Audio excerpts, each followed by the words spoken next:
میرے پیارے بھائیوں، ایک تو دل سے شکر کہ ہم کہاں اور نبیوں والا کام کہاں۔ یہ نبیوں والے کام کے لیے اللہ نے ہمیں جمع کیا ہے۔ ہم نبی نہیں ہے لیکن اس امت پر اللہ نے اعزاز کیا ہے، کرام کیا ہے، نبیوں والی سیٹ پر بیٹھایا ہے، لیکن امت اس اعزاز کو کوئی کام بھی نہیں سمجھتا ہے۔ کتنی نہ قدری ہے نہ شکری ہے، اس لیے اللہ نے وہ محروم کر دیا۔ سارے دنیا کے بادشاہ سلاطین کو جمع کیا جائے، نبی کے درجے پہ پہنچ سکتے ہیں؟ آپ سے پوچھتا ہوں، ساری دنیا کے بادشاہ ایک نبی کے درجے، خدا کی قسم سارے دنیا کی وزیر اعظموں کا کام جمع کر کے نبی کے کام کے برابر نہیں ہو سکتا۔ یہ تو ہماری ایمان کی کمی ہے، یقین کی کمی ہے کہ ہم اس میں چھوٹے چھوٹے کاموں کی وجہ سے اس کام کے تقاضوں کو قربان کر دیتے ہیں، ورنہ عام کتاب کی بات بھی نہیں ہے۔ بخاری شریف جو قرآن کے بعد کتاب ہے، قرآن اللہ پاک کا کتاب ہے، اور بخاری نبی کی حدیثوں میں سب سے زیادہ صحیح حدیث، علماء ساری دنیا کے علماء اس پر متفق ہے، اصح الکتب بعد کتاب اللہ صحیح البخاری، بخاری کی حدیث ہے، لغدوۃ فی سبیل اللہ روحۃ خیر من الدنیا وما فیہا۔ یا اللہ یہ بات ہمارے دلوں میں ڈال دے۔ اللہ کے راستے میں پورا دن نہیں ہے، ایک صبح یا ایک شام، جیسے آپ شب جمعے کے لیے آیا ہے، عصر سے آئے ہیں، یہ شام، یہ ایک شام ہے، ایک صبح یا ایک شام، پورا دن نہیں ہے، یعنی آدھا دن سے بھی کم۔ ہاں، اللہ کے راستے میں ایک صبح یا ایک شام، دنیا اور دنیا میں جو کچھ ہے، جتنے ڈالر ہے، جتنے پلازے ہیں اور جتنے اسلحہ ہے، جتنی چیزیں ہیں، سب کو جمع کیا جائے، ایک انسان اس کا مالک بنا دیا ہے۔ خدا کی قسم حضرت محمد صلی اللہ علیہ وسلم کا فتویٰ ہے کہ اس کے مقابلے میں ایک انسان اس راستے میں ایک صبح یا شام لگائے، اس کی کمائی اس سے زیادہ ہے۔ لیکن ہم سبزی خریدنے کی وجہ سے گشت جوڑ دیتے ہیں، معمولی سا کام آتا ہے، سے روزے کو پیچھا کر دیتا ہے۔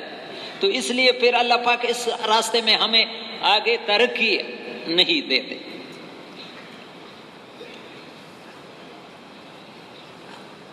حضرت جی نام الحسن صاحب سے لوگوں نے پوچھا مکے میں کہ حضرت تبلیغ میں لگے ہیں لیکن ترقی محسوس نہیں ہوتی، تبلیغ میں لگے ہیں لیکن ترقی۔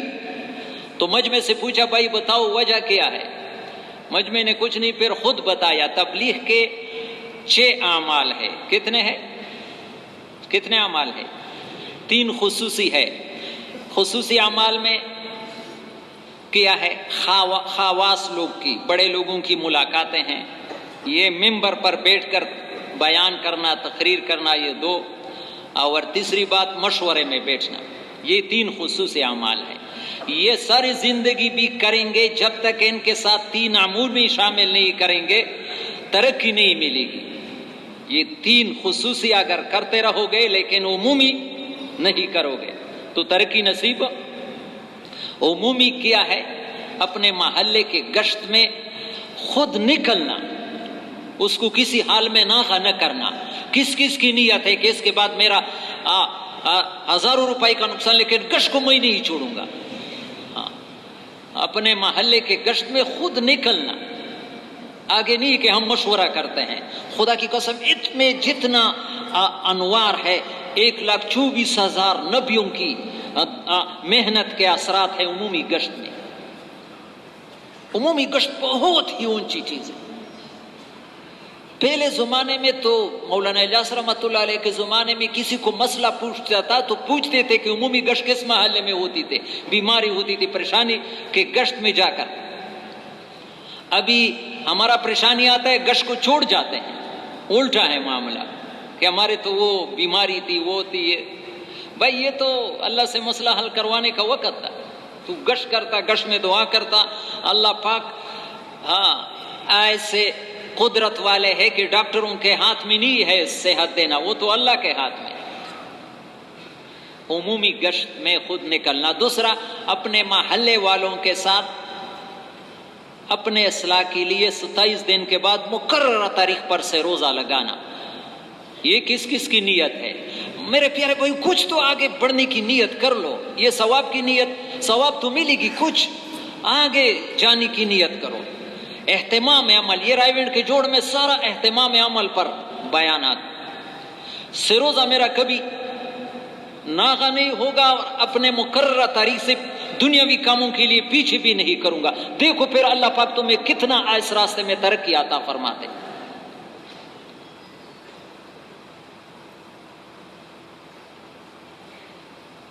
اور تیسری بات، جب بیان ہو محلے میں، ایک عام آدمی بھی بیان کرتا ہو، اول سے اخیر تک بیٹھنا. ہم توڑے تبلیغ میں 4 مہینے لگاتے ہیں، سفر کرتے ہیں، پھر ہم ہوا سے پھر بیان میں نہیں بیٹھتے ہیں، بیان میں دل نہیں لگتا ہے، اپنے آپ کو پورا سمجھتے ہیں. ابھی یہ عصر سے پہلے مذاکرہ ہوا، بہت بڑے عالم کی بات ہے کہ میری زندگی کا خلاصہ کیا ہے، پوری زندگی کے میں کچھ نہیں، مجھ سے کچھ نہیں. یہ جب انسان میں دل میں کچھ آ جاتا ہے کہ میں کچھ ہوں، خدا کی قسم اس کی قیمت ختم ہو جاتی ہے. اور ہم ساروں میں یہ گندگی بھری ہوئی ہے، محسوس بھی نہیں ہوتا، ہمیں پتہ نہیں چلتا. یہ ساری لڑائیاں جھگڑے اس لیے کہ میں کچھ ہوں. جو آدمی اپنے آپ کو کچھ نہیں سکتا، اس کا کس کے ساتھ لڑائی آ سکتا ہے؟ اور یہ بہت ذرا بر بھی کسی کے دل میں ذرا بر بھی من کان فی قلبی مثقال حبۃ من خردل من الکبر اکبہ اللہ فی النار، رائی کے دانے کی برابر بھی تکبر ہوگا تو دوزخ میں الٹا پڑا جائے گا. اور نبی علیہ السلام شفیق پیغمبر ہے، بیماری کی دوائی یہ ام الامراض ہے. تکبر کیا ہے؟ ام الامراض. بڑے بڑے علماء جو پیر عبداللہ اندلوسی 1000 مدرسے چلاتے تھے، اولیاء ان کے مرید تھے، لیکن تھوڑی سی دل میں بڑائی آئی، اللہ نے خنزیر چروایا. لکھا ہے کتابوں میں، عیسائی لڑکی سے نکاح کی اور پھر اس کی خنزیر چراتے تھے. لیکن اللہ کریم ہے، پھر توبہ کیا. پھر شبلی رحمہ اللہ ان کی مریدوں میں سے تھے، انہوں نے پوچھا حضرت یہ امتحان تم پر کیوں آیا؟ انہوں نے کہا اس طرح جاتے تھے، سفر تھا بزرگوں کا، کوئی درخت کو پوج رہا ہے، کوئی سورج کو پوج رہا ہے، میرے دل میں کچھ آیا یہ کس گندے میں اور ہم کہاں ہیں؟ تو اوپر سے آواز آئی کہ ہمیں آپ کو جو کچھ ملا ہے ہمارے طرف سے ملا ہے، ورنہ اپنا حال دیکھو گے. پیر اندر سے خالی. اس لیے ڈرنا چاہیے میرے پیار. اللہ ہماری حفاظت کرے، اللہ سے خوب مانگنا ہے. تو ہر ایک بیان میں اول سے اخیر تک بیٹھنا. یہ عمومی اعمال کرو گے تو انشاءاللہ اپنے آنکھوں سے اپنی ترقی دیکھو.